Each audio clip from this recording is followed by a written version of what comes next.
रात का अंधेरा हर पल और गाढ़ा होता जा रहा था। अंधेरिया गांव के किनारे खड़ी वह पुरानी जर्जर हवेली और तेज हवाओं में कराहती सी लग रही थी। गांव वाले उस हवेली का नाम लेना तक पसंद नहीं करते थे, क्योंकि उनका कहना था कि वहां सदियों पुरानी कोई परछाई अब भी भटक रही है। लेकिन उस रात अदिति को अब उसी हवेली का सर्वे करना था। गांव के पंडित ने बहुत मना किया था, अंधेरा होते ही उसकी दहलीज पर कदम मत रखना, लेकिन जिज्ञासा उसे खींच लाई। करीब रात के 10 बजे अदिति टॉर्च और नोटबुक लिए हवेली के सामने खड़ी थी। जंग खाया हुआ गेट हवा के झोंकों में वैसे हिल रहा था जैसे कभी पूरी तरह बंद हुआ ही न हो। पहला कदम, और मौत जैसी सर्द हवा जैसे ही अदिति ने दरवाजा धक्का दिया।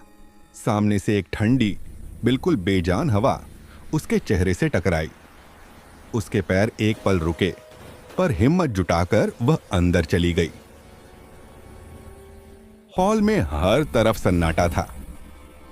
दीवारों पर पुराने चित्र लटके थे, जिनके चेहरे आधे अधूरे उजाले में विकृत से लग रहे थे। फर्श पर बिखरी लकड़ी उसके हर कदम पर कड़क कड़क कर रही थी। अदिति की टॉर्च एक बड़े धूल भरे दर्पण पर पड़ी, और तभी उसका दिल थम सा गया। उसकी परछाई के पीछे कोई लंबा सा साया चल रहा था।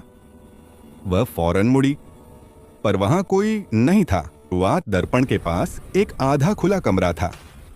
अंदर एक बड़ा टूटा हुआ पलंग था, और उसके पास मिट्टी में दबी किसी औरत की सूखी हड्डियां पड़ी थीं, जैसे कोई इंतजार करते करते सड़ गया हो। पलंग के पास एक फटी हुई पुरानी डायरी पड़ी थी, किसी ऋषिका नाम की महिला की। पहले ही पन्ने पर लिखा था, अगर कोई ये पढ़ रहा है तो शायद मैं जिंदा नहीं हूं। मुझे नहीं पता ये चीज क्या है, बस इतना जानती हूं कि वो हर रात मेरे पास आती है। अदिति की टॉर्च कांपने लगी।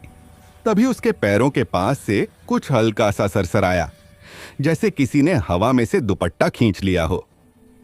सीढ़ियों पर, और चेहराहीन साया वह निकलने ही वाली थी कि ऊपर वाली मंजिल से पुरानी लकड़ी की कर्र कर्र की आवाज आई। टॉर्च की रोशनी ऊपर गई, और एक सफेद चेहराहीन आकृति लैंडिंग के किनारे खड़ी थी। रोशनी पड़ते ही वह तैरती हुई अदिति की डायरेक्शन में चलने लगी। अदिति घबराकर पीछे हटने लगी। वो साया सीढ़ियों से नीचे हवा में तैरता हुआ उतरने लगा। वह भाग पड़ी। भागते हुए उसकी डायरी हाथ से छूट गई। जमीन पर गिरते ही उसका एक पन्ना खुद ब खुद पलटा, जैसे कोई उसे पढ़वाना चाहता हो।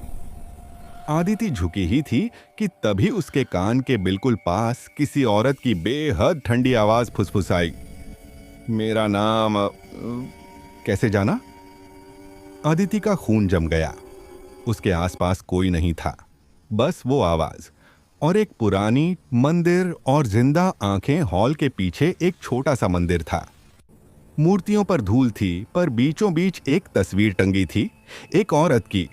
वही चेहरा, वही आंखें, वही साया। अदिति ने नजर उठाई और उस तस्वीर की आंखें अचानक चमक उठीं, सीधा उसकी तरफ। वह पलटने ही वाली थी कि किसी ठंडी उंगली ने उसकी कमर छू ली। अदिति ने धीरे से पीछे मुड़कर देखा, और वहां वही औरत खड़ी थी। चेहरा सफेद, आंखों के गड्ढे काले, होंठ सूखे, और एक डरावनी मुस्कान। उसने अदिति के गाल पर हाथ रखा और एकदम से बर्फ जैसी ठंड उसके पूरे शरीर में फैल गई। अदिति ने पूरी ताकत से खुद को छुड़ाया और भागी। हवेली का अंत और डर की शुरुआत वह हवेली से बाहर निकलने में सफल हुई। गांव की गलियों से भागती हुई अपने गेस्ट हाउस पहुंची और कमरे में घुसकर दरवाजा बंद कर लिया। सब कुछ खत्म हो गया, उसे ऐसा लगा।